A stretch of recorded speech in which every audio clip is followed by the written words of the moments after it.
మునుపెన్నడూ లేని విధంగా ఈసారి జరిగిన సాధారణ ఎన్నికల్లో ఆంధ్రప్రదేశ్ ప్రజలు కూటమి అభ్యర్థులకు ఇచ్చిన గెలుపు చారిత్రాత్మక విజయమని పెందుర్తి ఎమ్మెల్యే పంచకర్ల రమేష్ బాబు టీడీపీ ఇన్ఛార్జి గండి బాబ్జీ ముక్త కంఠంతో పలికారు. మండల కేంద్రమైన సబ్బవరంలో శుక్రవారం ముఖ్యమంత్రిగా చంద్రబాబు నాయుడు ప్రమాణ స్వీకారం చేసి 5 ఫైళ్లపై సంతకాలు చేసిన సందర్భాన్ని పురస్కరించుకొని ఏర్పాటు చేసిన సమావేశంలో వారు ముఖ్య అతిథులుగా పాల్గొన్నారు. ఈ సందర్భంగా ఇరువురు నేతలు సబ్బవరం ఎన్టీఆర్ సర్కిల్ వద్ద దివంగత ముఖ్యమంత్రి నందమూరి తారక రామారావు నిలువెత్తు విగ్రహానికి గజమాలలు వేసి నివాళులర్పించారు. ఈ సందర్భంగా Telugu Desam party, Janasena, BJP party గుర్తులతో ఏర్పాటు చేసిన కేకును MLA Panchakarla Ramesh Babu cake cut చేసి గండి బాబ్జీకి తినిపించారు. దీంతో 3 పార్టీల కార్యకర్తలు, అభిమానులు, నేతలు కేరింతలతో హర్షధ్వానాలు చేశారు.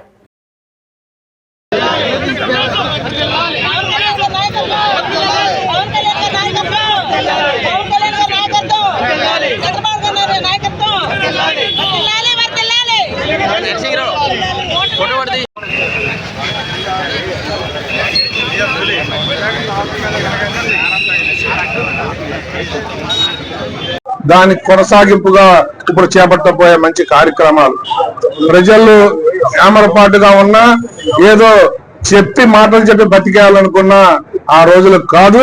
గత ప్రభుత్వం ఇంకా బుద్ధి తెచ్చుకోకుండా బాబ్జీ గారు ఇందాక చెప్పినట్టు ఏదో ప్రగల్భాలు పలుకుతా ఉన్నారు. ఈవీఎం చెక్ చేయాలని ఒకడంటాడు, లేదు ఇదంతా కూడా మోసం అంటారు. వీళ్ళు చేయని పనుల్ని ప్రజల మీద రుద్ది స్వయంగా ముఖ్యమంత్రి ప్రెస్ నోట్ రిలీజ్ చేస్తూ ప్రజలు ఎందుకు తప్పు చేశారు, ఇంత చేశాను కదా, ప్రజలు ఎందుకు తప్పుడు నిర్ణయం తీసుకున్నారని ప్రశ్నించే దౌర్భాగ్యమైన పరిస్థితులు మనం గమనించాలని చెప్పి కోరుతూ మరొక్కసారి మీ ద్వారా ప్రజలకు కృతజ్ఞతాభివందనాలు తెలియజేస్తా ఉన్నాం.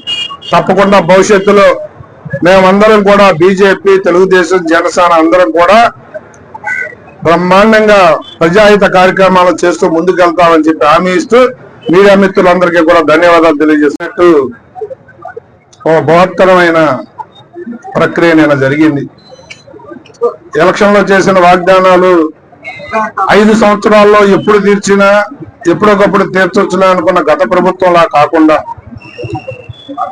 మొదటి రోజు ఛార్జ్ తీసుకున్న మరుక్షణమే ఒక 5 ప్రజలకు ఉపయోగపడే కార్యక్రమాలు చేపట్టడం అనేది ఒక చరిత్ర. అది చంద్రబాబు నాయుడు గారికి సాధ్యం అని కూడా నేను తెలియజేస్తా ఉన్నాను.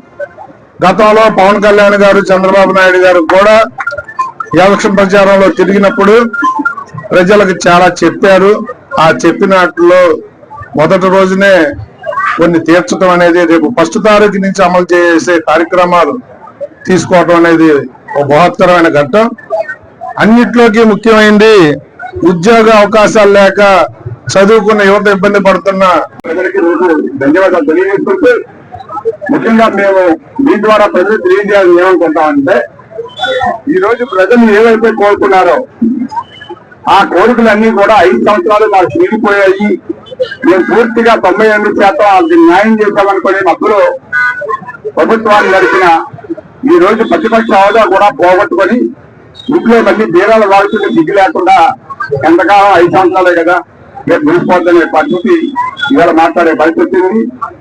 అది మాజీ ముఖ్యమంత్రి మరి ఎటువంటి జ్ఞానంతో మాట్లాడుతున్నారో మరి మాకు అర్థం కాలేదు. కానీ మేము మీ ద్వారా మరొకసారి ప్రజలకు తెలియజేస్తున్నాం, ఏదైతే మేము హామీలు ఇచ్చామో మా పార్టీ ద్వారా మా నాయకులు ఇచ్చారో మా ప్రభుత్వం తప్పనిసరిగా ఇంకా కొన్ని పథకాలున్నా ఇవన్నీ కూడా అమలు చేస్తామని చెప్పి మీ ద్వారా మరొకసారి తెలియజేస్తూ, ఇప్పుడు ఏదైతే ఈ రోజు 5 పథకాలు ఇచ్చారో ఈ 5 పథకాలు రేపటి నుంచే అమలు చేయడం జరుగుతుంది.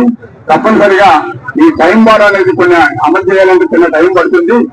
ఇవన్నీ కూడా 1 by 1 అమలు చేస్తాం. తప్పనిసరిగా ప్రజల మన్నలను పొందడానికి ప్రయత్నం చేస్తూనే ఉంటాం ఎల్లప్పుడూ. తప్పనిసరిగా మీ సహకారం కూడా మాకు అందించాలి. మా నాయకులు మిగతా సోదరులు అందరూ కూడా వీళ్ళు ఎంతో కష్టపడి ఈ పార్టీని అధికారంలో తీసుకొచ్చిన వారికి అందరికీ ధన్యవాదాలు తెలియజేసుకుంటూ, ఇప్పుడు పెద్దలు రమేష్ గారు మాట్లాడుతున్న ఒక నిమిషం.